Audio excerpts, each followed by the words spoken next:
Rabbi Groner, you're muted.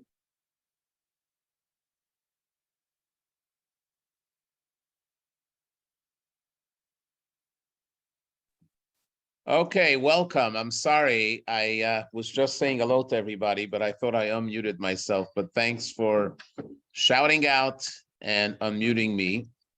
But I'd like to welcome everybody to lesson number 6.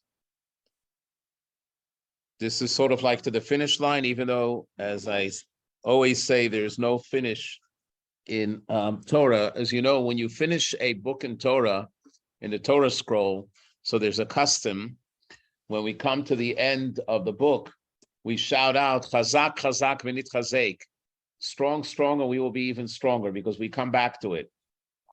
As it says in the Mishnah, Hafoch ba v'hafoch ba dekulaba. Turn it over, because everything is in it. So there's so much in learning that it's an endless exercise.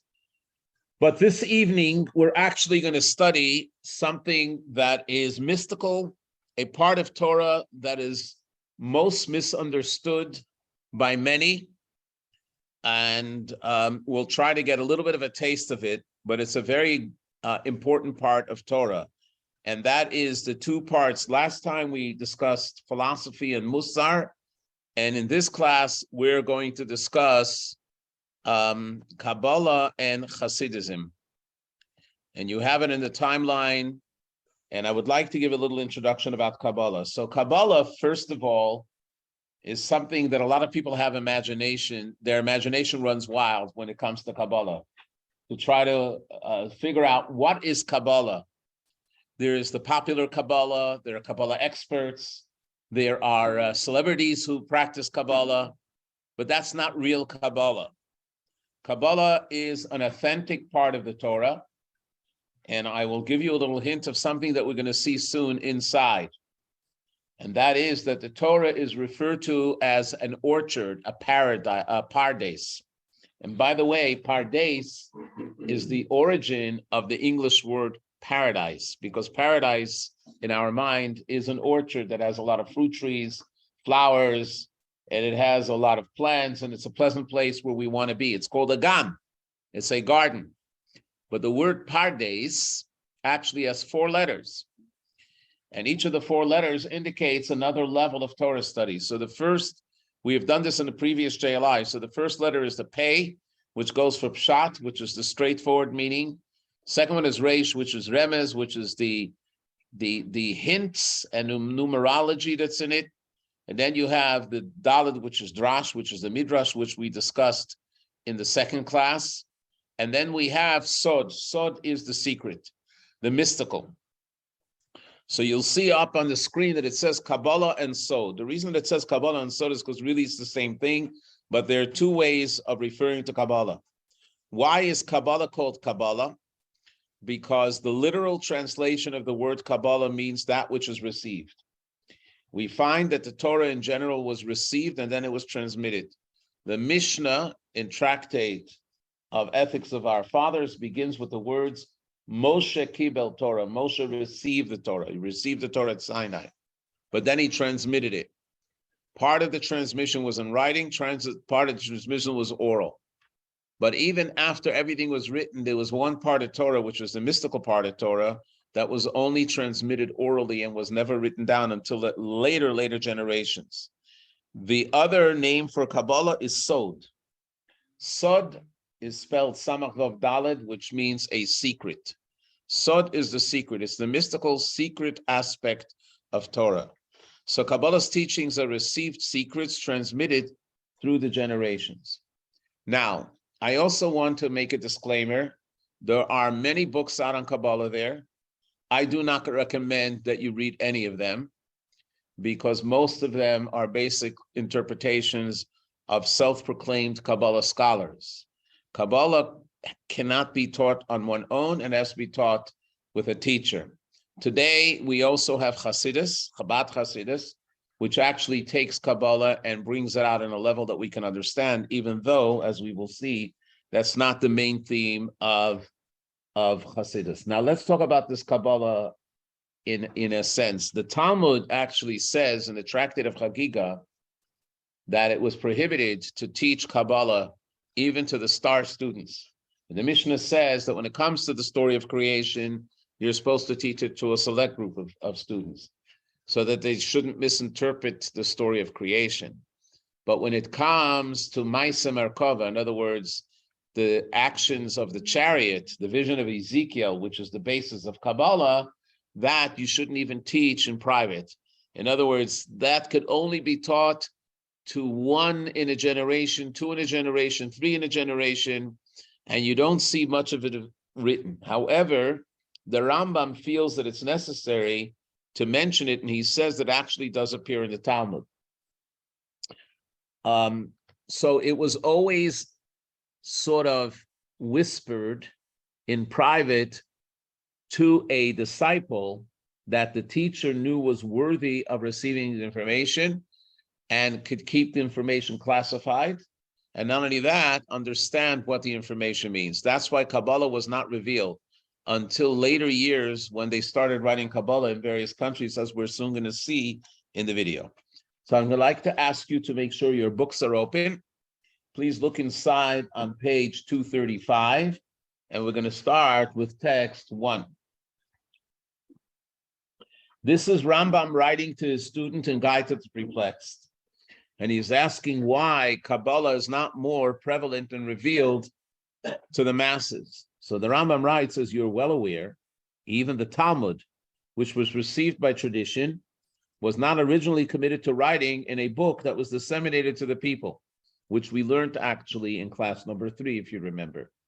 Now, if care was to be taken to avoid writing the oral Torah in a book accessible to all because of the disadvantages in such a system, certainly then no portion of the esoteric teachings of Torah could be written which could divulge these teachings to everyone.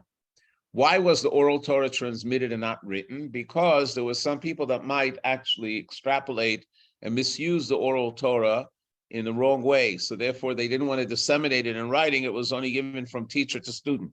But then when Rabbi Yehuda Hanassi realized that it's going to be lost to the masses, so therefore he started writing it. But Kabbalah is even more secretive, as we're soon going to see. Rather, these teachings were orally communicated by a few uniquely qualified individuals to other uniquely qualified individuals. As I earlier explained, saying, and quoting that part of Talmud that I mentioned before in Chagiga, the secrets of the Torah can only be entrusted to skilled sages. Nothing but a few remarks and allusions to these teachings are to be found in the Talmud and the Midrashim. They are like small kernels enveloped in many husks, so that the reader is generally occupied with the husk without thinking that it encloses a kernel. And this, by the way, sums up the problem of reading any kind of Kabbalah book. Most people that read Kabbalah books or write Kabbalah books are more focused on the husk than what's inside. To quote Churchill, who was a master of his words, he said, it's a riddle wrapped in a mystery inside an enigma. And that's probably what Kabbalah is. So what we can come to the conclusion is that Kabbalah is a hidden wisdom. It's written in code. It's conveyed in code. It's written in an esoteric terminology. And we're soon going to have a chance to read a piece of Kabbalah in one of the original books. And we're going to read it in English, and we're going to see if anyone can decipher it and see what does it really mean. Why the secrecy? So let's mention that Kabbalah, again, is the most misunderstood part of Torah. And if one is not prepared to study Kabbalah, it could be very dangerous. I want to say that it is, somebody once asked a question about nuclear energy. And I know nuclear energy has a very bad rap. The reality is that nuclear energy is the cleanest energy, the most efficient energy, only if it's used properly. And then it could be endless amount of energy to keep us going for centuries. However, if it's misused or if it's not watched carefully, it can be devastating, as we saw in Chernobyl with the nuclear disaster. Kabbalah is actually the same way. Kabbalah can enlighten you in the greatness of God, unlike anything else, and it actually is the theology of Judaism. It opens up our minds and hearts to see something that is so deep that we couldn't see without it. However, if it's not used properly, it could be devastating. One example that the Gemara in Chagiga gives in the Mishnah, let's give a look in text too. It's a very powerful text. It's a very famous one. It says, Arba nichnas lepepardes, 4 sages entered the orchard. Remember, we mentioned the orchard, but they entered into the 4th level of the orchard. Who are they? Ben Azai, Ben Zoma, some names you'll recognize from the Mishnah, from the Haggadah. Acher, Acher means the other one. Actually, his real name was Elisha ben Avuya. He became a heretic, so the sages refer to him as the other one. And Rabbi Akiva. Ben Azai looked and died. He looked into the orchard and he died. Ben Zoma looked and went mad. Acher, cut down the planting. In other words, he became a heretic. Rabbi Akiva entered in wholeness and peace and emerged in wholeness and peace. Let's talk about this for a second. When it says, Ben Azai looked and died, it wasn't died as a punishment. He achieved something which is called the ecstatic essence of his soul yearning to connect with his maker. So the soul no longer wanted to remain in the body. So it left the body and bonded with Hashem. What left was that he died. Then you have that was Ben Azai. Ben Zoma, the information was so overwhelming that he went crazy. I'm going to give you a physical example, but it's nothing near a spiritual example. Times Square. So I don't know how many of you have ever visited Times Square in New York, but if you look at Times Square, there's all these billboards and electronic messages that are coming at you. Imagine if you have the ability not to understand, but to grasp, to see all the messages at once. What would it do to you? It would be so overwhelming that it would burst and fry some of the circuits. That's what happened to Ben Azai. I'm sorry, to Ben Zoma.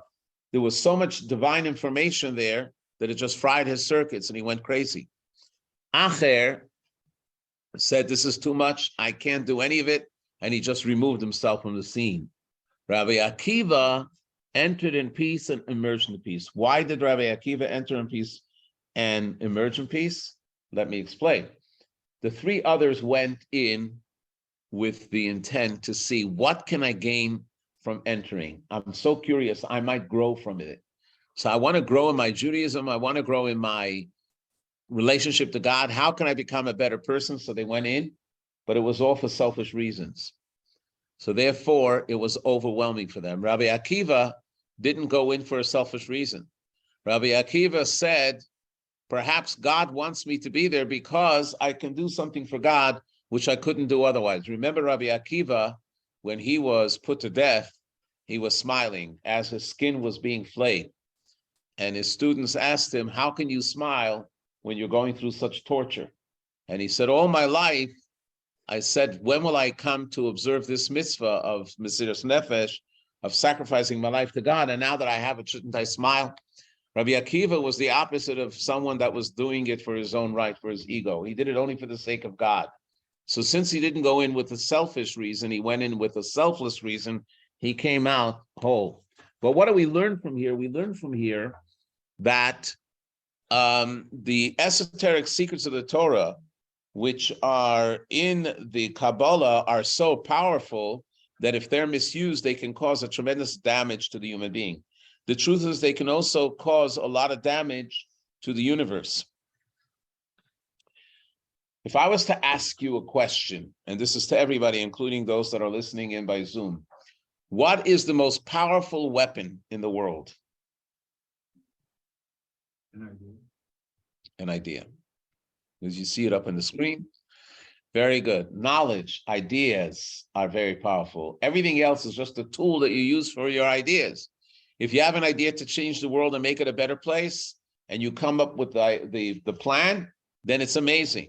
If God forbid somebody comes up with a plan to destroy the world, like we saw in World War II, it could be devastating.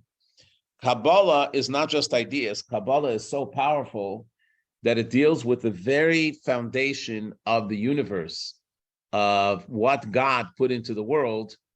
And if it's misunderstood, they could become totally distorted. And for that reason, the sages have actually concealed this from history because it's immensely powerful. Now we want to understand the development of Kabbalah throughout the ages. So we're going to play this short video.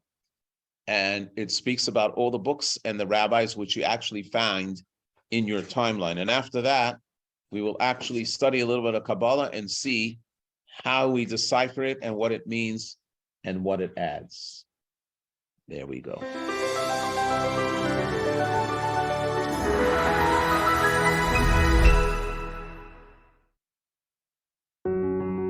The Jewish mystical tradition, the Kabbalah, formed an integral part of the Torah's transmission from its very beginnings. The earliest Kabbalistic works are attributed to Abraham, the first Jew, or even earlier to Adam, the first man. The Talmud and the Midrashim incorporate many Kabbalistic passages. These teachings, however, were the exclusive province of a small number of sages who engaged in the study of this esoteric wisdom, and even fewer who dared to disseminate it.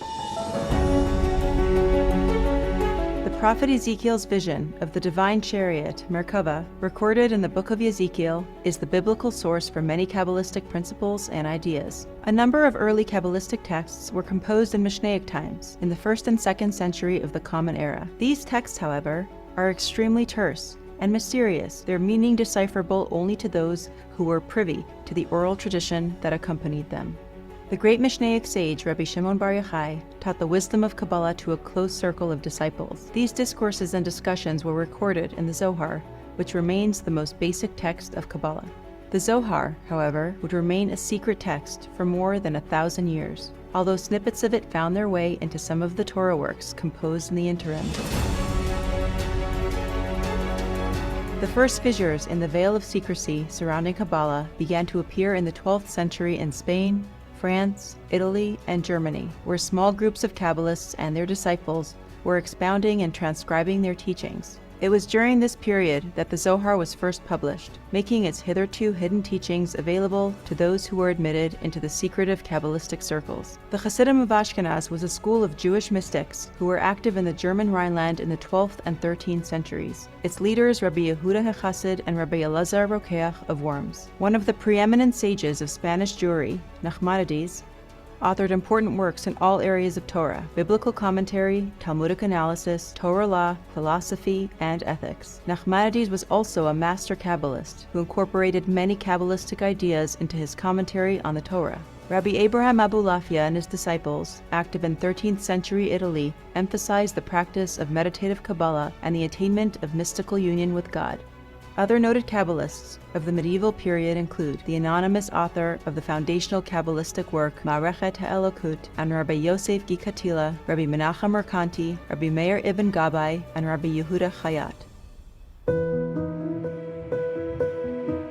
Despite the surge in dissemination by the medieval Kabbalists, Kabbalah was still a secret discipline, studied and taught by an exclusive circle of mystics. The next breakthrough came in the mid-16th century, when Tzfat, a city in the north of the Holy Land, became a center of Jewish mystical learning. One of the early teachers of Kabbalah in Tzfat was Rabbi Shlomo Alkabetz, who is known as the author of the mystical poem Lecha Dodi, Come My Beloved to Meet the Bride, sung in Jewish communities on Friday evening to welcome the Shabbat. Rabbi Yosef Karo, known primarily as the author of the Shulchan Aruch Code of Jewish Law, was also an accomplished Kabbalist, who recorded his mystical visions in his Magid Mesharim. At the hub of the Tzfat mystics were two great teachers of Kabbalah, Rabbi Moshe Cordovero, known as Ramak, and Rabbi Yitzchak Luria, known by the acronym ARI, the Lion. Ramak's encyclopedic Pardes Ramonim, Orchard of Pomegranates, was a first of its kind, systematic explanation of the multitude of worlds, sefirot, and concepts that populate Kabbalistic teaching. Ari, although his sojourn in Tzfat was cut short after only 2 years when he died in a plague at the age of 38, left behind numerous disciples and a vast body of teachings. Indeed, almost all subsequent Jewish mystical learning is predicated on the Ari's teaching. Ari revolutionized the realm of Jewish mystical learning by proclaiming that the restrictions on disseminating Kabbalistic teachings applied only in earlier generations, and that in these times it is permitted and obligatory to reveal this wisdom. As a result, a number of Ari's disciples labored to record and publicize his teachings and to seed centers of Kabbalistic learning throughout the Jewish world. One of these disciples, Rabbi Israel Sarug, traveled for 20 years throughout Italy, the Balkans, Germany, Poland, Turkey, Egypt, and elsewhere to introduce the Lurianic Kabbalah. From Tzfat, the teachings of Kabbalah spread across the Jewish world. In the following generations, additional masters and schools of Kabbalistic learning developed in various Jewish communities. Maharal was a mystic and philosopher who expressed Kabbalistic ideas in philosophical terms. His teachings influenced many subsequent schools of Jewish thought. Maharal's Kabbalah appears to derive from earlier sources, as the Tzfatian Kabbalah had not yet reached Eastern Europe in his day. There is a tradition that Maharal used Kabbalistic formulae to create a golem, a humanoid, to save the Jewish community of Prague from the frequent blood libels of the time. Another influential figure in Jewish philosophy and mysticism was Rabbi Yeshayahu Horowitz, who served as a rabbi in numerous Jewish communities in both Europe and the Holy Land, including Dubna, Frankfurt, Prague, Jerusalem, Tzfat, and Tiberias. He's known as Shalah, after his magnum opus, Shnei Luchot HaBrit, 2 Tablets of the Covenant, which blends Kabbalah, Talmudic discourse, Torah law and customs, biblical commentary, and ethics. Shalah's works incorporate the teachings of Ramak and Ari and their disciples. Other 16th and 17th century Kabbalists include Rabbi Yisrael Najar of Gaza, Rabbi Menachem Azaria Difano of Italy, and Rabbi Naftali Hertz Bachrach of Germany. Prominent 18th century Kabbalists include Ramchal, a prodigious author of Kabbalah, philosophy, ethics, and poetry, and Rabbi Chaim ibn Attar. The Gra school of Kabbalah encompasses the Kabbalistic teachings of Rabbi Eliyahu, the Gaon of Vilna, and his disciples. In Jerusalem, the Bet El School of Kabbalah was a center of mystical learning for 250 years. Its leaders included Rabbi Shalom Sharabi of Yemen and Rabbi Chaim Yosef David Azulai, the Chidah. Notwithstanding all of this activity and publications, Kabbalah remained a closed book for the great majority of Jews. The teachings remained esoteric, requiring a subtle mind and extensive knowledge and training to properly understand. As a rule, the restrictions placed on the study of Kabbalah were still widely enforced. For example, a person had to be past the age of 40 and had to be thoroughly versed in the revealed portions of the Torah, such as Talmud and Halacha, before they would be permitted to approach its hidden element. The final breakthrough, which paved the way for the realization of the Ari's declaration that the time had come for the inner soul of Torah to be revealed, came with the founding of the Hasidic movement by Rabbi Yisrael Baal Shem Tov in 1734. In addition to revealing an entirely new dimension of Torah, Hasidism also popularized and made accessible the teachings of Kabbalah by explaining its ideas in ways that made them comprehensible and applicable to all.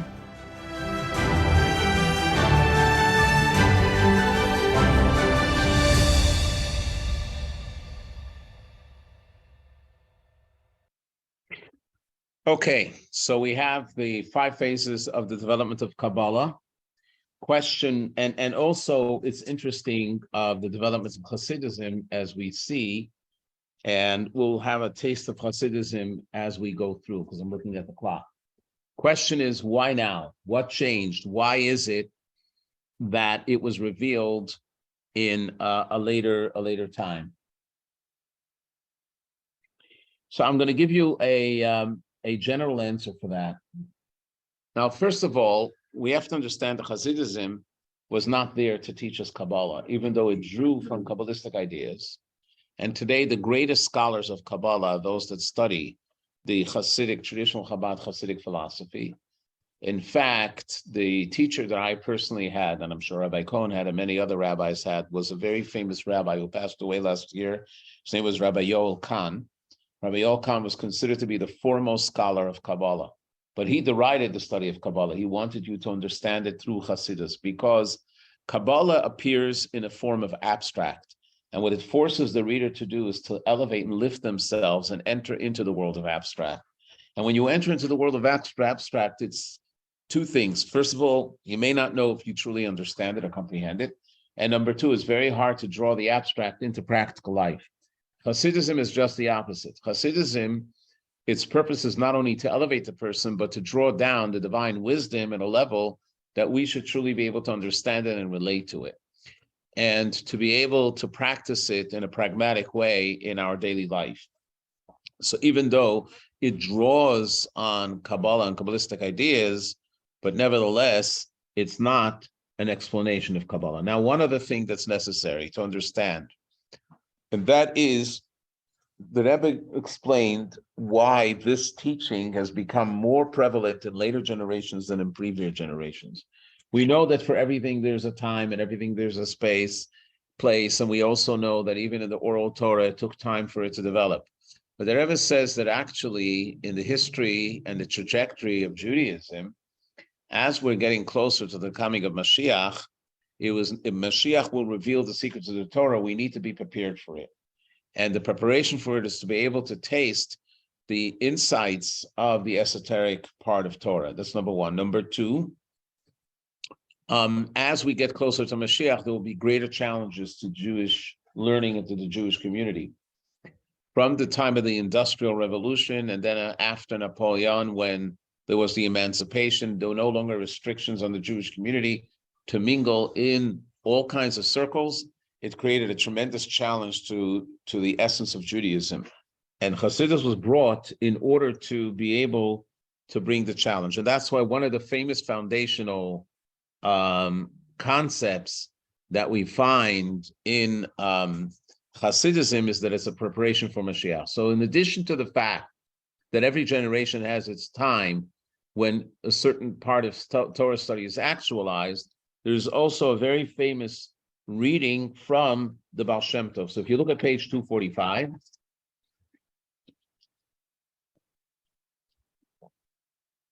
so text number 4, the Baal Shem Tov says on the year Rosh Hashanah in the year 5507, which corresponded to 1746, my soul ascended to the higher worlds. I rose level after level until I reached the chamber of Mashiach. I asked Mashiach, when will the master come?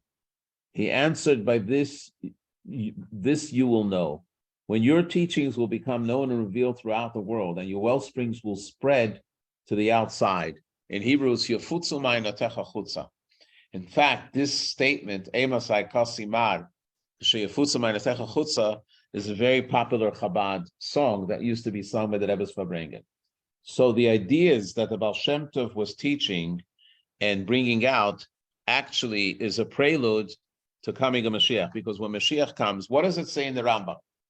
The Rambam says, Lo nis'avo hachachamim, that the wise sages of Israel did not desire the coming of Mashiach because of all the good things that Mashiach will bring, like peace and tranquility.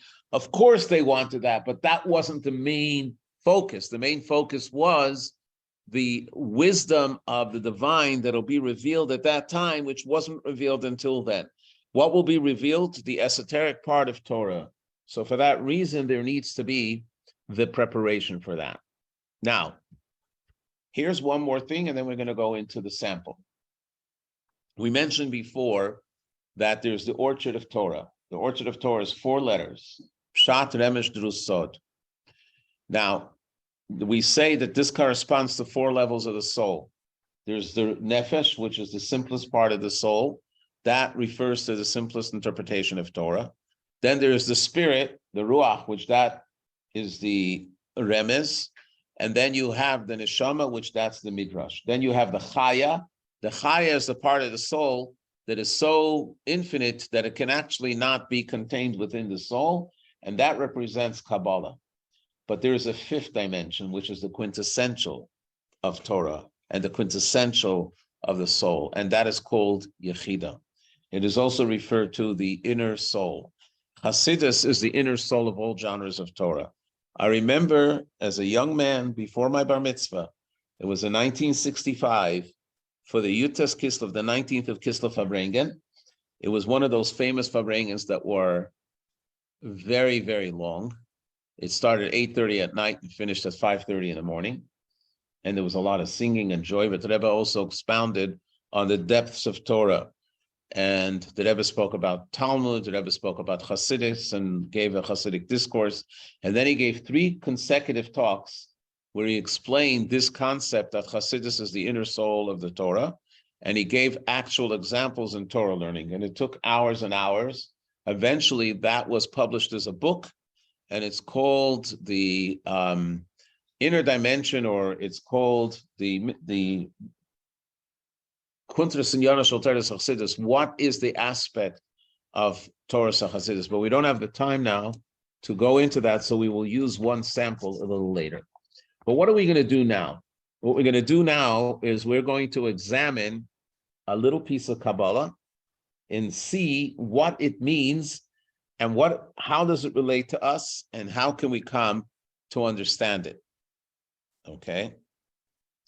Now, why is it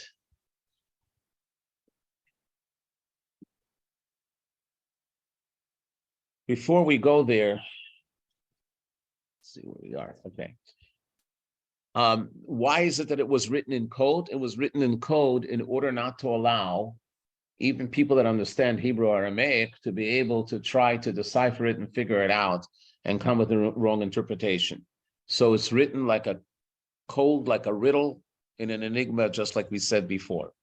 So if you look at text 5, page 248, this is a very famous piece of the Zohar, and it's quoted in a lot of discourses of Hasidic literature, which is explained, and we'll have a little bit of an explanation after we finish, but let's look first at what it says.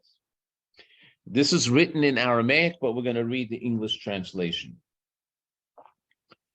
At the beginning of the manifestation of the king's will, the lamp of darkness engraved engravings in the supernal purity.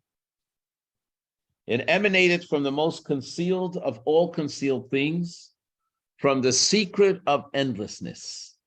A formless vapor was inserted into a circle that was neither white nor black nor red nor green nor any color at all. When he began its measurements, he created bright colors to shine forth.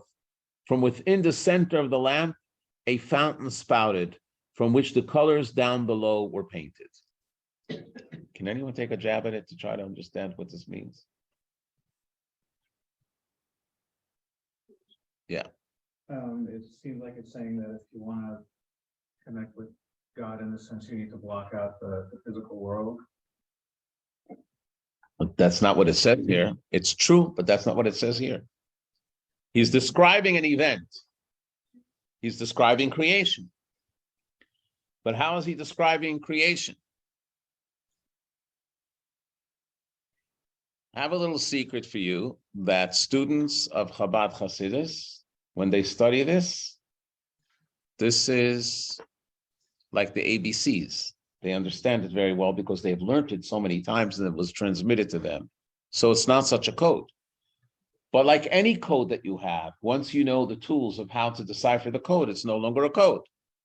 So what we're going to try to do is decipher the code a little bit and do what they do in studying a Chabad discourse. Now, what happens when you study a Chabad discourse is that in the beginning, there are more questions than answers. And sometimes the questions become so difficult that you say, well, what's going on over here?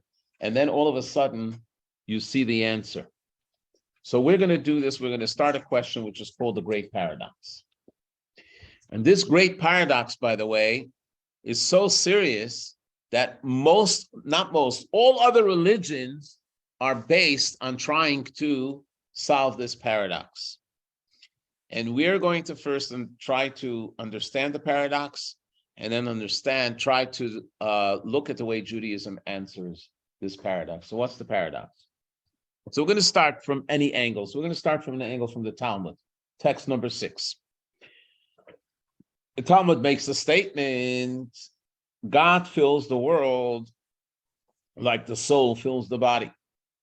So on the surface, this is a very powerful statement. Why is this a powerful statement? Because a powerful statement is that God is not detached from the world. It's not that God created the world and then he walked away and said, you're on your own. God is involved in every aspect of the world and empowers it, just like the soul is in the body. How do we know? Because as soon as the soul departs from the body, what happens to the body? It's no longer alive. The sign of life is that the life is a sign that the soul is engaged. So number one, what this statement means is that God is intimately engaged with every aspect of the creation, just like the soul is engaged with every part of your body. You can't say the soul is more in the mind and more in the heart and less in your toe. It's everywhere equal. It encompasses your entire body. Secondly, is another thing. The soul, when it's in the body, has to express itself through the body. So when the soul wants to communicate with another soul, how do they do so? Through words, through actions, through vision. So the soul, even though it's in the body, but the body is an instrument and a tool through which it is able to connect. So the world is a way through which God is able to reveal himself into the world. So when you see beautiful nature, what do you say? You don't just say Mother Nature. You say, look how great God is that he created this beautiful nature and how he expresses the sequence of nature in such a wonderful way. So God is communicating to us through nature. Okay, that's what it means. Very good. So where's the paradox? Paradox is that we find in Deuteronomy a statement that Moshe Rabbeinu is saying to the Jewish people before they entered to Israel. And he warns them in the most strongest possible terms against attributing any kind of physical properties or any properties for God. What does it say? The warning. Text 7, page 251. Guard your souls exceedingly. It's not just guard your souls, but exceedingly, as you have not seen any form on that day that God spoke to you at Horeb, which Horeb is another name for Mount Sinai, from within the fire, lest you be corrupted and make for yourself a graven image, the form of any symbol, and be led astray to bow down and worship it. Now, this is a very powerful statement, because the powerful statement over here is, it's not just about making an image of wood or gold, but even an image in your mind. If you create an image in your mind and you say, this is what I think God is. God is a male, a female, a man with a long white beard, or a woman with big muscles, whatever your imagination is, that is a form of idol worship. If God is interpreted to my mind, this is the way I view God, that's already idol worship. And that's prohibited in Judaism. We'll soon see why. Let's see how Maimonides translates this. As you know, there are 13 principles of faith that the Rambam writes in the introduction to Mishnah. And he says that all of these 13 principles are the very foundation of Judaism. And if one doesn't have if someone deletes one of these principles, they don't have the faith of Judaism in them. So what are the 13 principles? So he says the one that we need to know for us is number 3, text 8.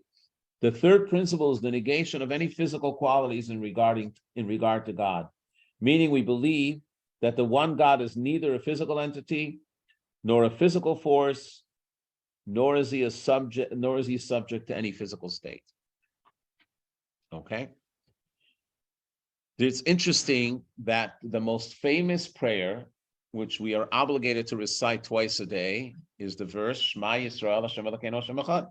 What does it mean, Shema Yisrael Hashem Elokeinu Hashem Echad? God, hear, O Israel, God our Lord is one God. Does that mean to say that there is only one God and there are no other gods? Absolutely not. Because that's already a given. That's a given from the 10 Commandments, where God says, I'm God, your Lord, you shall have no other gods before me. So why do we declare that God is one? So when we declare God as one, we mean to say that God is a different kind of existence. God is absolute singularity.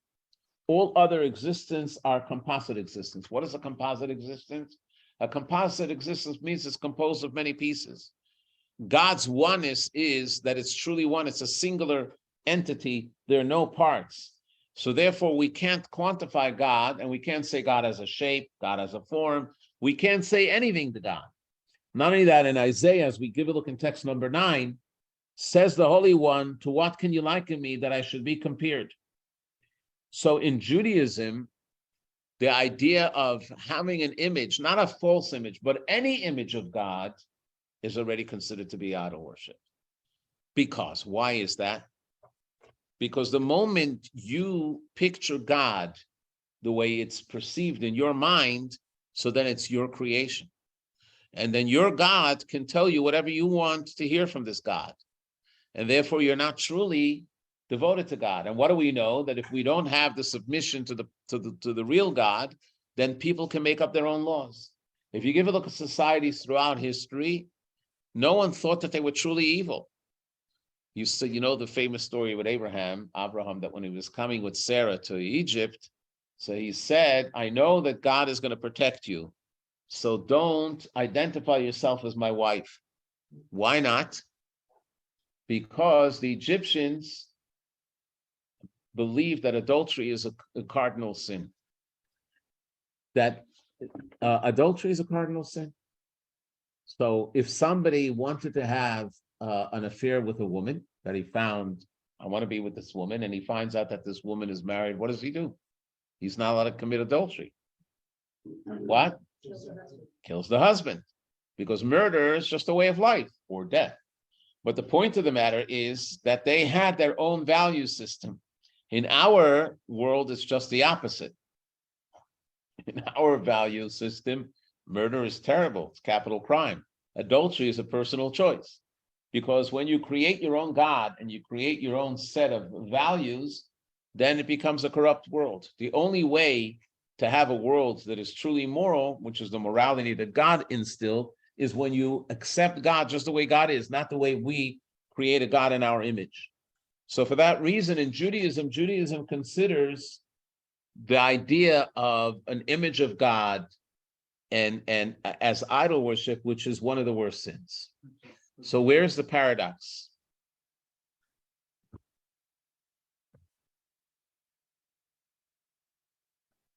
The truth, let's talk about two truths. You ever hear that there are two truths and the two truths cannot coexist? This is one of those examples. You have two truths and you can't exist. One truth is that God is undefinable. God cannot be defined. But on the other hand, we say that God is intimately involved in the creation. And not only do we say that God is intimately involved in the creation, we describe God in human terms. We speak about the hand of God, the eyes of God. Not only that, if you give a look at text 10, when we talk about the divine qualities, we say a compassionate and gracious God.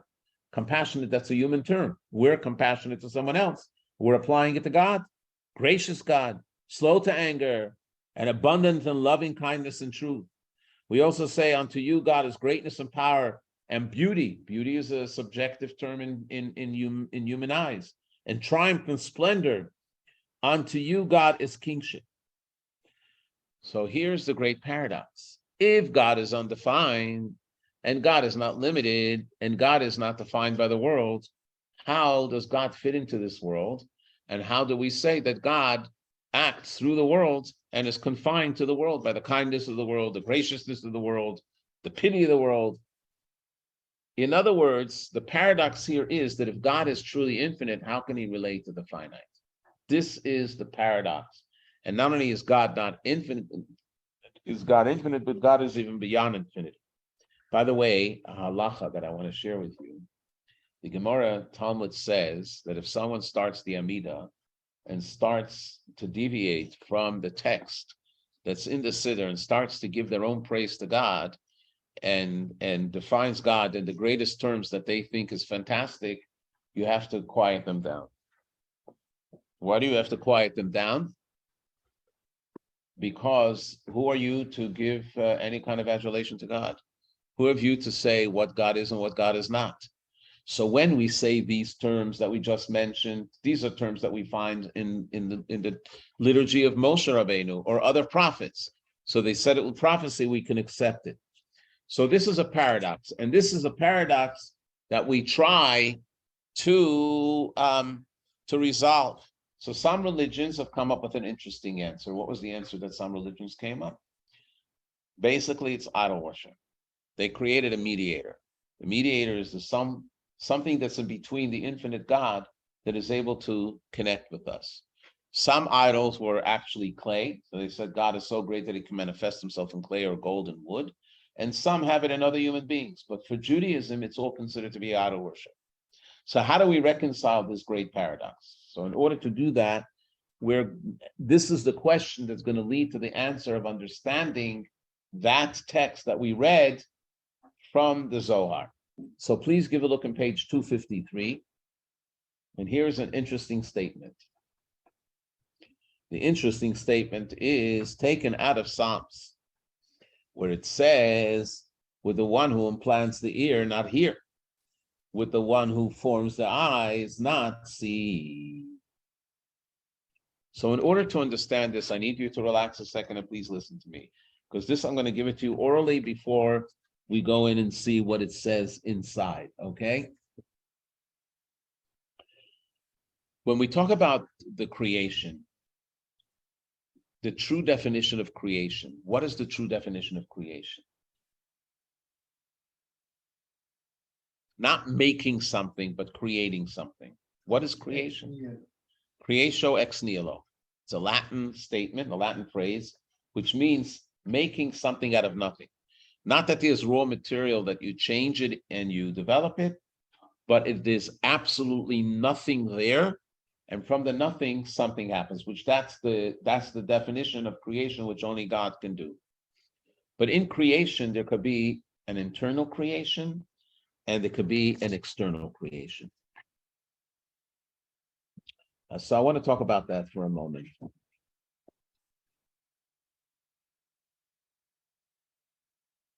Take, for instance, an artist or a architect or a craftsperson that is very good in crafting something.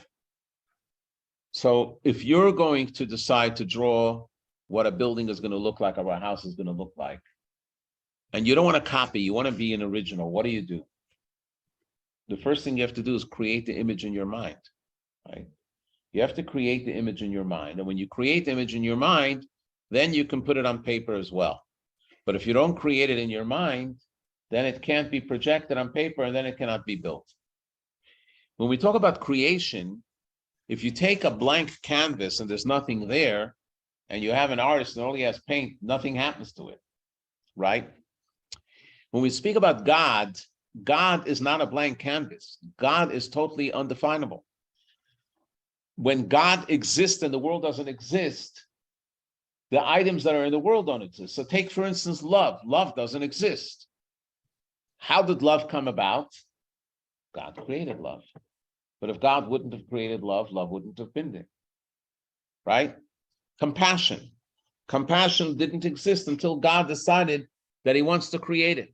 But once he created internally within himself, and then he was able to project it onto the world or onto humanity. Okay, you understand that? Same thing was with kingship. There was no such thing as a king in the world. Who created kingship? God created kingship because there was nothing in existence. So God went ahead and created kingship. So we have to remember that before time existed and before space existed, the only existence was the existence of God. So when the God exists alone, there are none of these attributes that exist. So in order for these attributes to exist, God has to create them and bring them about. Whether the creation is called that they flow from his emanation or that he creates them, but he creates them. Once he creates them, he can project them onto the world. Give you, for instance, water. Water flows from above to below. What's the origin of water spiritually? According to Kabbalah, it's from kindness, because kindness is all about something that flows from one to the other. So that's where water comes from. The source of water is chesed. Fire rises from below to above, which is strength. That comes from the strength of God. So when God created kindness in the world, everything that is in the league of kindness emanated from that and was created from that, including water and all kinds of kindness. When strength was created, so was fire. These items that were created are summarized in 10 faculties, which we refer to as the 10 sefirot. So the 10 sefirot are not add-ons to God. There's something that God created internally within himself, and through that, he projected it on the world. So everything that's created in the world has to come and relate to one of these faculties. 3 of them are intellectual. So all intelligence that's in the world came from those faculties. There's only one big difference, and that is the human being. The human being is the only one that has all the 10 sefirot. So Kabbalah comes along and reveals the concept of the 10 sefirot model, which is a basis in Kabbalah, in order to explain the paradox of God's involvement in our existence. What does this mean? It means to say that this infinite God created within himself these kind of details. So it's not an image of God. God is still not defined by kindness. God is not defined by intelligence. God is not defined by compassion. But God contains all of that because he chose to create it within himself. And when God shows kindness, he activates that faculty through which he actually does the kindness. So when you say that God is kind and he's actively involved in the world, it's not like he is confined now and he's no longer infinite, but because of his infinity, he's able to create all these items through which he expresses himself. Now, there is the distinction of the human being, because when you look at the 10 sefirot, each of the sefirah defines a particular faculty and a particular characteristic. As I said before, water is kindness, fire is strength, wisdom is chachma, understanding is bina, and so on and so forth. But when he created the human being was different. Let us see why. And this is what's going to answer a famous question. Give a look at text 12. This is one of those statements that the Christians use all the time, but it's misused because Judaism predated it, and Judaism explains exactly what it means. In Genesis, when it speaks about the creation of the human being, so it says, God said, let us make a human being in our image and after our likeness. God is the greatest singularity, and here God is speaking in pluralistic terms. How is that? The same thing is true about the human being. And God had created the human being in his image. In the divine image, he created him. And then the verse continues in one sentence and says, male and female, he created them. The him suddenly becomes a them. There are a lot of mysteries contained in this text. The first question is, what is the us? The Midrash says the us is the angels. Others say it's the future souls. Rabbi Satya Goin says that God was being humble, therefore he says we. You know, you can tell when a president is humble or if a president is pompous. The same thing is true with a prime minister or anyone. When they say, I introduced this and I did this and I that, that's the ego. But when he says we and our administration, even though he's the one that did it, but it's a sign of humility, right? So some say that God was being humble.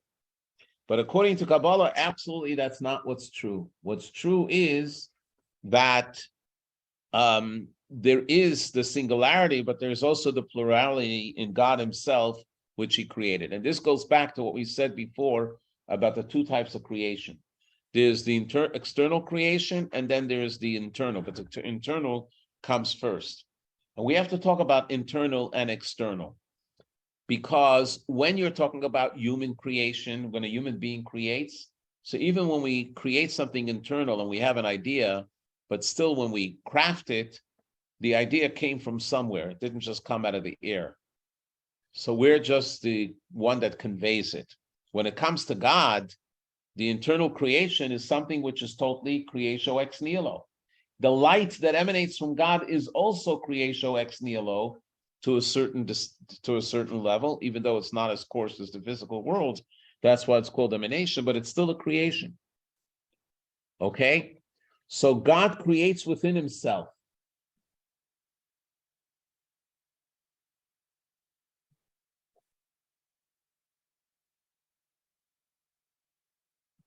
Okay.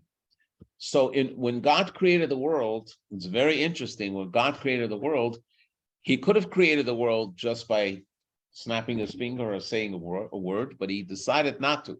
He wanted to go do it in an order so that it should be able to relate to us, that we should be able to have an understanding. So therefore, God first created the vision. The vision was when his desire, in the beginning of his desire, when he had a desire to create the world, he had this desire to see what the world will be and to emanate the light into the world. And the light should be projected through these 10 sefirot. But we still have a little bit of a problem understanding these 10 sefirot and why doesn't this give plurality to God? So we're going to see that soon. But first, if you look at page 255, you will see the figure and the drawing of the 10 sefirot. You'll give a look on the right side. There's the Chokhmah, which is wisdom. The left side is understanding. The middle side is Dat. On top of that, there's Keter, which is desire. Then you have benevolence on the right side, and the left side is strength. It goes through all the 10 sefirot. Okay? Now, these 10 sefirot, as it says in the slide, God imparted these traits to himself. But to think that this is an add-on to God is wrong. And how do we know that? So give a look. Text 13. It's a little philosophical, but it's good. We already studied a bit of Rabbeinu Bechaya, so we'll mention him in another way. The verse contained, text 13 on page 256. This verse contains a very deep idea. Which verse? The verse about let us create man in our image, which is sealed away in the treasure houses of the Kabbalists who seek out God. It holds the secret of the structure of the 10 sefirot, which the human being incorporates in themselves and for which the human form is an analog.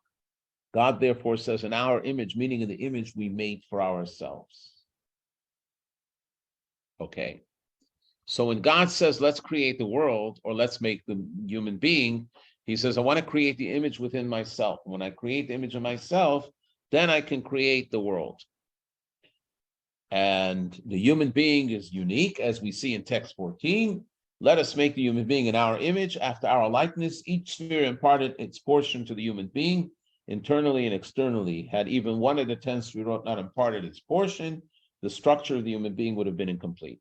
Which means the following, that even though many items in the world are made of one or two sefirot, the only entity in the world that's made up of all the 10 sefirot is the human being. And the human being, for that reason, is created in that image. If you give a look at the figure of the 10 sefirot on page 255, it actually is a human being.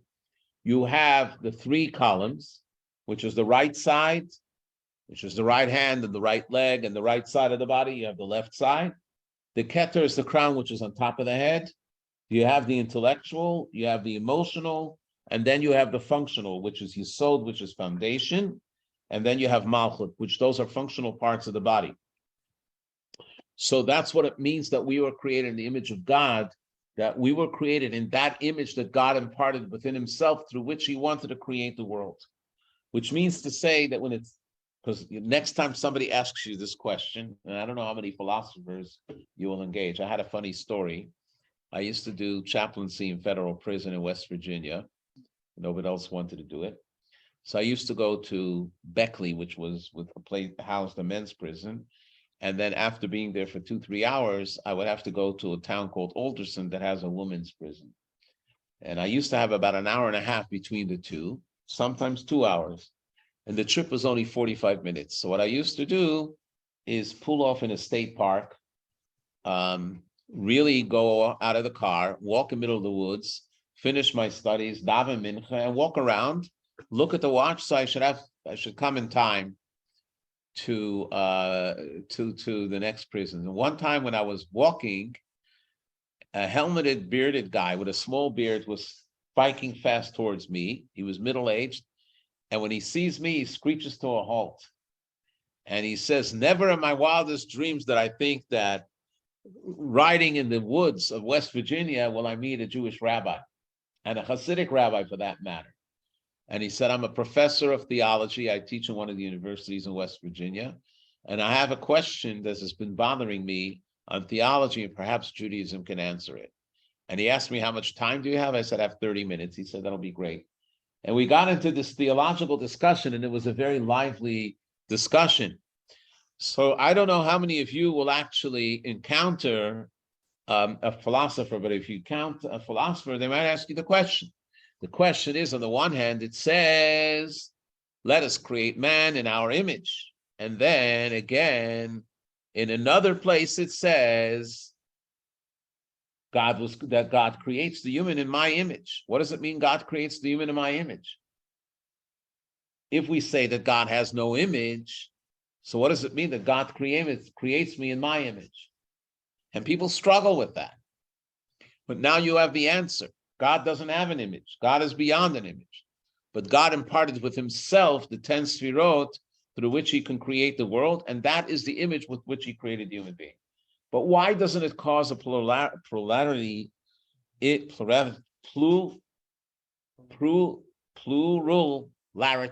himself? We will see the example of the water. This is the first example. This is a very famous example that comes from one of the sages that we saw in the video, Rab Moshe Cardavero, who lived in Sfat, that he wrote a book called Pardas Rimonim, the Orchard of the Pomegranates.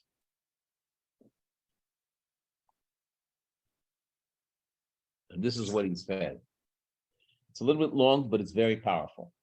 You have it? It's not difficult, it's not complex.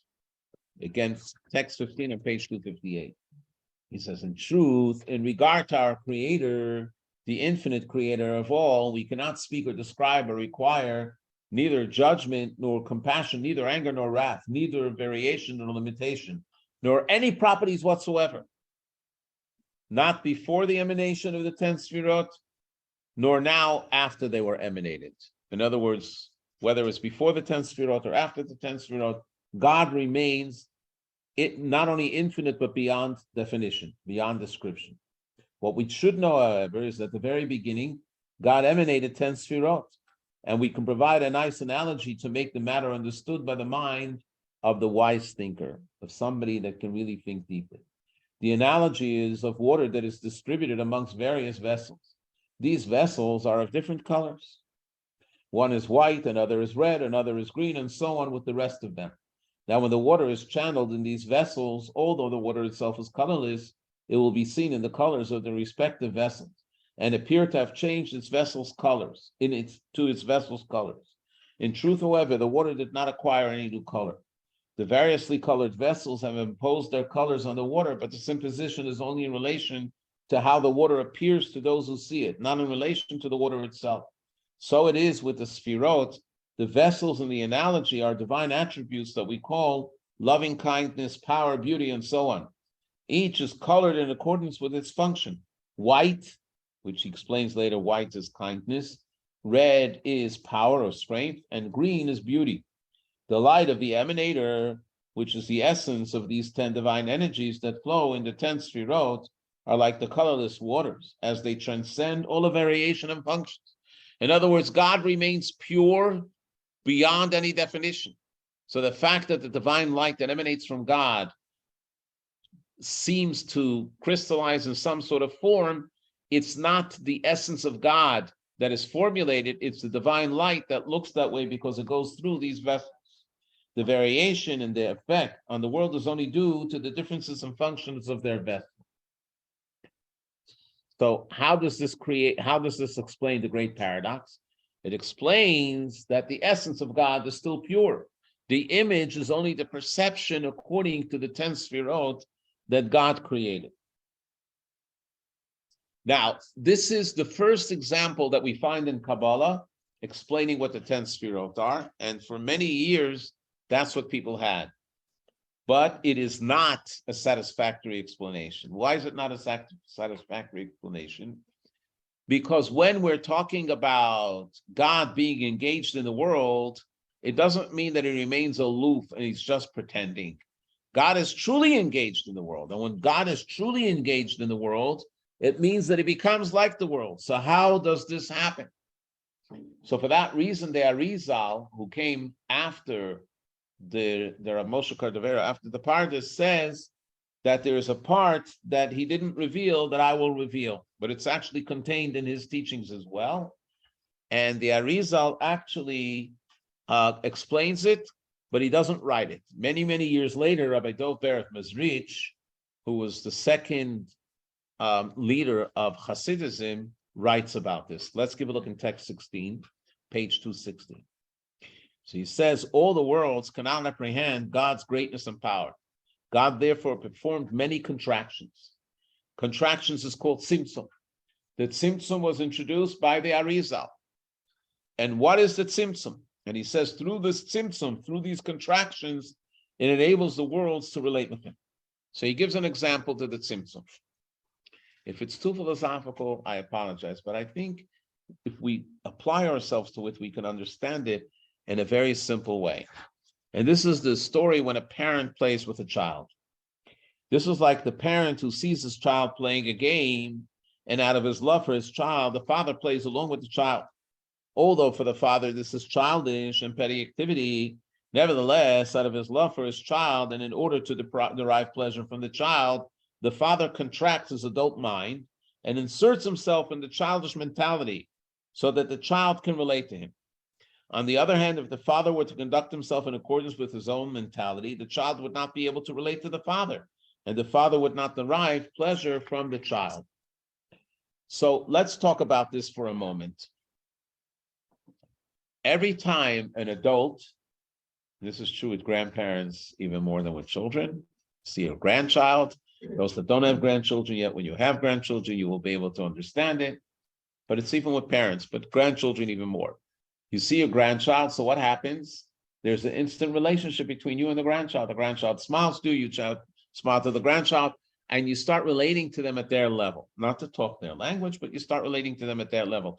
And at that point, your persona contracts into the child's level so that they can connect with you. But it's not that you're playing a game and you're pretending, because the child will pick up immediately that you're pretending. The child is very intuitive, and the child knows when you're pretending and you're real. But when you're real with that child, with the 2-year-old and 3-year-old, and you truly engage with them, they feel the relationship. But let's think about this for a moment. Does it mean that you're no longer an adult? You're still an adult, because a moment later, or even during that time, you can even think about a deep philosophy.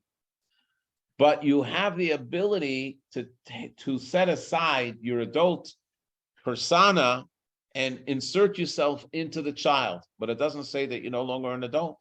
It doesn't mean that you're no longer wise. That's the concept of tzimtzum. So when God created or emanated these 10 sefirot, it was as if he contracted himself, or contracted his energy, not himself, into this dimension of the 10 sefirot, so that he should be able to relate through them. So now we can understand what it means. Now, tzimtzum, by the way, if I can explain tzimtzum, if you analyze the function of tzimtzum, it could be misunderstood, because contraction and condensing is, let's say, a friend of yours or a spouse of yours went and had a great experience somewhere. They went to an art show, or they went to a Broadway play, or whatever it was. And they come home and you say, okay, I couldn't go. Can you describe what you saw? And they say, yeah. And they spend 30 seconds describing what they saw. How do you take that? Honestly, you take it that they're not interested in communicating to you. They're just doing it out of obligation, because they're not really interested in sharing everything. Had they been interested in sharing what they experienced, they would have been animated. They would have painted the picture for you. They would have given you the glorious colors and the songs and everything that happened on stage to make you feel as if you were there. So what did they do? They contracted everything. They contracted it so that you shouldn't benefit from it. So in that case, tzimtzum is a negative. But let's say a great professor comes to your home and has just given a lecture to his peers or to her peers, and they sit down and you're having dinner and you say, can you give me the lecture? Now, you're not at the level of that erudition, or you've never gone to that level of schooling that you can understand what they're doing. So if they're going to give you the lecture at the same level that they gave at the university, they're going to do you a disfavor, because you're not going to understand anything. But if they condense it to the point that they can relate to you the deep esoteric or abstract concepts that you should be able to understand it, is that tzimtzum a negative or is it a positive? It's a positive. So tzimtzum can be in either way, okay?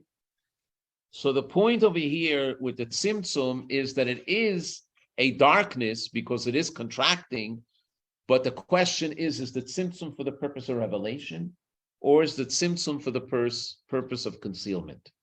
And we have to always remember, and Chassidus talks about it, is the tzimtzum for revelation or is the tzimtzum for concealment? If the tzimtzum is for concealment, then it's a negative. Then it's the person basically saying, I don't care about you. I'm just going to do what I have to do perfunctorily because I owe it to you, but I really don't have the joy of speaking to you, and I don't really feel that it's worth my time to spend it with you to explain it to you. But if the tzimtzum is for the purpose of revelation, then it's a whole different thing. Then it's a communication. So with Hashem, with God, even though there is a tzimtzum, which is a darkness, but it's for the purpose of revelation. Because God wanted to create the lowest worlds, and in this lowest worlds, he wanted to insert the divine.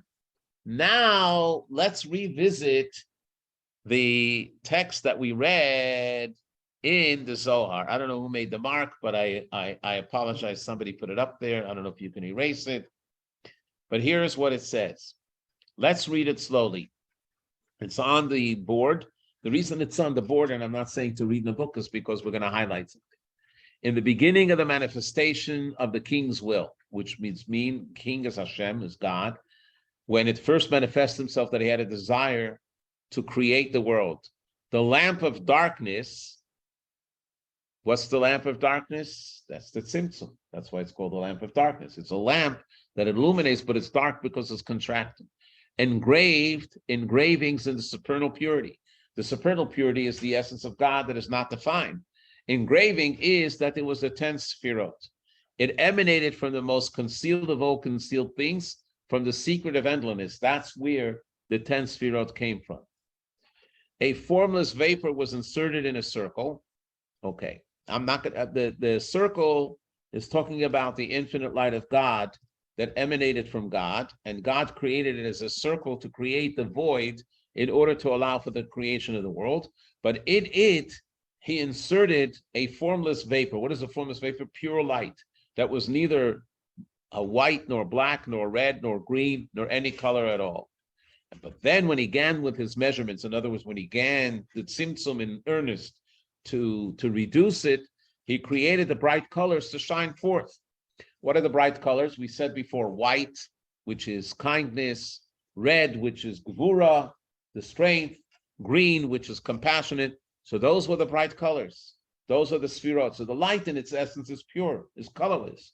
But once it enters into the sefirot, it has a brightness from which the center of the lamp, a fountain sprouted, from which the colors drawn down were below painted. In other words, from that came the light, which inserted itself, created the world, and gives life to the world. So now we understand what this statement is saying. It's talking about the tzimtzum. It's talking about how the paradox is answered that the purity of God remains pure, but through the 10 sefirot, he actually created the world. So here you have a sample of Kabbalah, which goes to the very essence of understanding the relationship between God and the world. So what do we have from here? God is beyond definition, even the way he's with us, just like the adult is still an adult when the adult interacts with the child. However, God decided to have a relationship with us, so therefore he contracted his divine light that he should be able to relate to us and be engaged in us in every level. Okay?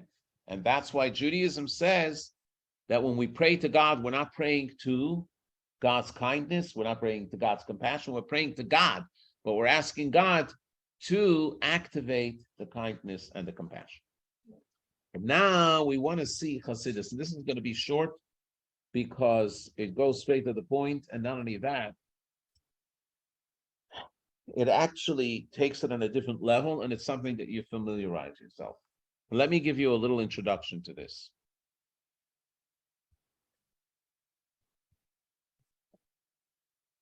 We explain this. In our life, there's a great paradox. On the one hand, we are drawn by the body and the physical, which is to pursue material gains. And through that, we ignore the spiritual yearnings. But then there is also the spiritual desire. And how do people do that? So you have some people that live the life as if there's no tomorrow, the pagan kind of lifestyle. Live today for there's no tomorrow. Eat today, rejoice today, do all the physical activities that you want. That's what's most important. Then you have those people that are spiritualists, and the spiritualists say, don't indulge in the physical because the physical is an obstruction to godliness. The body obstructs the soul. So if you want to feel the soul, deny the body, contain the body, train the body to be totally subordinate to the soul. Now, when you think about these two options, it is true. The second option is true in many religions. Even in Judaism, there were many great scholars that would practice self-denial, go away from civilization, live on very little, and just be immersed in the study of Torah and bonding with God. There were even some that would wear kerchiefs or blindfolds so they shouldn't take in the beauty of the world because it's an obstruction to God. Let's see how Hasidus tackles it. Because the truth is that God wants us both, the spiritual and material. So this is a very famous verse. We studied it in the earlier lessons when we were learning about the Kal V'chomer, but we're going to see it in a different level now. Text 17. So it says in the book of Exodus, when you see the donkey of your enemy collapsing under its burden and you're inclined to desist from assisting him, assist you most assist with him. You remember that. If you don't, you look up the notes of lesson 1 and you'll see that we learn a Kal V'chomer that not only if it's for the donkey of the enemy that you have to help, how much more so the donkey of your friend. And not only that, you can only assist him with him. You have to assist him many times with him only if he's helping you. But if he sits there with his hands folded, then you don't have to help him. Remember, we learned that in the beginning. Okay. Now let's give a look at the way Hasidus translates it. This is actually written in the Rebbe's book, Hayom Yom, and it's taken from the teaching of the Baal Shem Tov. Text 18. When you see the chamor doesn't only mean a donkey, chamor also means materialism. When you contemplate your material self, which is your body, right? And you see that it is your enemy, that the material itself is agnostic to the soul, antagonistic to the soul, which the soul yearns for godliness and spirituality. The material yearns for physical. You will further see that it is collapsing under its burden. God gave the Torah and its commandments to sanctify our physical existence, but your body regards them as a burden, and it is loath to fulfill them. Your inclination, therefore, may be that you're inclined to desist from assisting him. You may be inclined to deprive the body in order to break its materialistic nature. This approach, however, is not the way in which the light of Torah will come to dwell in us. Rather, you must assist with him, lift up the body by refining and elevating it. So let's give a look. The original text says, when you see the chamor of your enemy collapsing under its burden, you're inclined to and you don't want to assist it, you have to assist it. When you give a look at the Hasidic explanation, as it says in the board, when you contemplate your material self, you will see that it is antagonistic to your soul, which yearns godliness. You will further see that the body regards the Torah as a burden. You may be inclined to deprive your body to break its materialistic nature. This is not the Torah way. Rather, elevate the body by refining it. So what does this mean? Now, of course, in order to be able to come to that kind of level of working with your body, you first have to deprive the body a little bit. You have to practice self-discipline. Everyone recognizes that there has to be self-discipline. And self-discipline means a little bit of self-denial. But on the other hand, it's not about depriving the body, but it's actually recognizing that the body is the tool through which you can fulfill Torah mitzvahs, that the body comes in tune with the godliness. So you have the love for God, you have the love for human beings, your hand is a hand that's doing kindness, your foot is a foot that's running for the mitzvah, and you appreciate it. And for that reason, you come to recognize what the Rambam writes, that having a healthy body is a way of serving God. What does it mean having a healthy body is a way of serving God? That when the body is totally in tune with the soul, and it's totally in harmony with the soul, and they're working together in order to be able to complement each other, then you have health. And today, more and more scientists and philosophers and psychologists and psychiatrists are recognizing that the wholesomeness of a human being, spiritually and physically, gives the best mental life and the best physical life. So the body is totally in tune with the soul. But if the body is going in one direction and the soul is going in another direction and they're enemies to each other, that's an unhealthy life. So here's where Hasidus comes and takes the attitude of the following, because this is the hardest thing. And I want to sort of wrap it all together. And we're finished basically with the class, but I want to wrap it together. Because even those that study Kabbalah have come to the conclusion that ultimately the ultimate good is godliness in the world to come. And they don't have time for the physical world. So they deprive themselves, even people that study Kabbalah. There was a story with a great sage and pious person that he deprived himself all of his life so that the body should not be an obstruction to his spirituality. So he deprived himself when it came to eating, he deprived himself when it came to physical needs, and he was totally focused on the spirituality. And as a result of that, as he was aging, when I say aging, 60 years old, his body was sick and decrepit to the point that he had a bunch of maladies. And the doctor said, there's nothing we can do to repair. You have caused so much damage to the body by depriving the body that it never got the nutrients that it needed. And now we can't do anything. So as he was lying on his deathbed, he sighed. And the people that were close to him asked him, why did you sigh? He said, what wouldn't I give to live one more day to be able to do the mitzvahs of God, to put on tefillin, to be able to keep kosher, to be able to study Torah and do things that God, because this is where the action is, that this is what God created the world. So somebody else said he wouldn't have recognized the beauty without building up the soul. So this was what the philosophy was all these years. So you need a little bit of that, but it has to be with a boundary, because ultimately we can't negate the body. We have to build up the body, that the body should be a healthy body, so it should be a receptacle for the spirituality. So the question is, how can God relate to the physical? If you think about, there's a story that I heard from our Mendel Futafas, that there was one time that there was a plague in Russia and many people were dying. But the Russians were so eager to dispose of the bodies that sometimes they would even take people that were still alive, even though they were sick, and they would put them in the morgue and they would put a tag on them. They had a teacher that they really loved, and they thought that he might not have died. So they wanted to take him out of the morgue and see if they can bring him back to life. So they went to the morgue and they bribed the guard, and sure, they went through the morgue and they found the tag on one of the bodies, on one of the legs of the bodies, and it was the name of their teacher. So they pulled him out and they revived him. He was fully alive. He was sick, but he was alive. So they brought him back to life, and he said that really he died. He felt as if he died because he experienced as if his soul left the body. And when he came back to life, he experienced something that he never experienced before. So they asked him, what did you experience? He said, I experienced as the soul was out of body, and the body was a corpse that was a smelly, rotten, whatever it was. And then I was forced back into it. And he gave a Russian word for it. I think it was called the tribuch or something. And that's how I came back to life. So in other words, one has to recognize that the physical body is the bottom of the totem pole. The physical body is so far away from spirituality.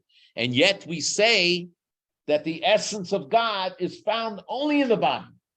It's found only when you do the physical mitzvah. God doesn't find pleasure amongst the souls or the angels that don't have bodies. He only finds pleasure amongst the souls that are in bodies. So how do you explain that? And that's why you need Hasidus. Because what Hasidus says, it's not just that God is beyond description. When you say God is beyond description, and you say for that reason God is infinite, that already is a description. Because infinity is a defined characteristic, that it is infinite, it is not finite. In truth, God is not defined by infinity as well. So therefore, God can relate to the infinite and the finite exactly the same way. So where does God relate to? Wherever his desire is. What was God's desire? The Medrash says God's desire was this physical world. So therefore, the essence of God is found in this physical world. And that's why we bless each other with long life. It's not that you should be able to have another barbecue steak and another chont and all of that, but it's rather that you should have more opportunity to fulfill the mitzvahs of Hashem. I'm glad you joined us, but I have to give you the public announcements. Welcome to the pre-boarding announcement for Supernatural, a 4-session journey into the spiritual world of science, spirits, and superstition and Jewish belief. Please direct your attention to the following information as we walk you through our voyage. Our journey begins with exploring the essence of dreams. Discover which dreams hold meaningful messages and which are just noise to ignore, not to be taken seriously. We ask that you remain seated as we'll traverse the heights of astrology.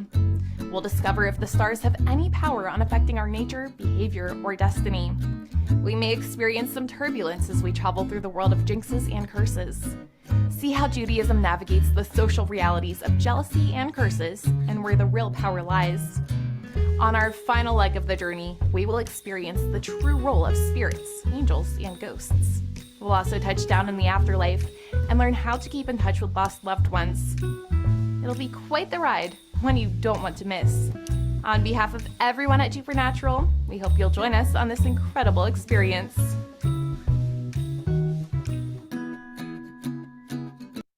One more public announcement. Next week is Purim. In a week from today is Purim. We're going to have a big Purim celebration. And if you haven't registered yet, please go online and register. We'll have Monday night Megillah reading, and then Tuesday we'll have festivities starting at 5 o'clock with a very special gathering here. So happy Purim to all. And thank you so much for joining our JLI course. We really appreciate it.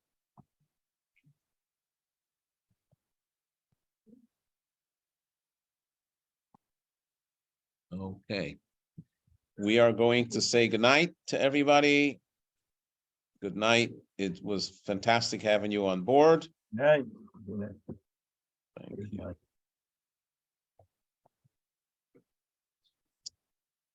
This is tricky. Doesn't want to leave. It was for the Jewish knowledge.